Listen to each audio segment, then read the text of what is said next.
Second. अरे बापरे. आयुष, ठीक आहे, चावी ठेव जरा.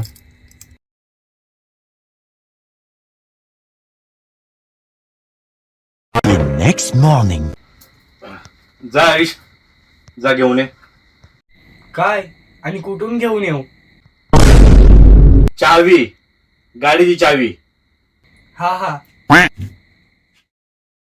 आणि चावी कुठे ठेवली? चावी मी कुठे ठेवली? आता कुठे शोधू चावी मी? हो, हे घ्या तुमची चावी. चावी? हो, सकाळी माझा भाऊ आला होता ना, त्याला थोडं काम होतं म्हणून मी त्याला चावी दिलेली.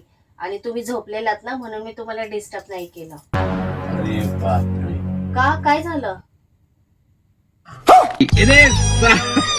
मैं गरीब हूँ.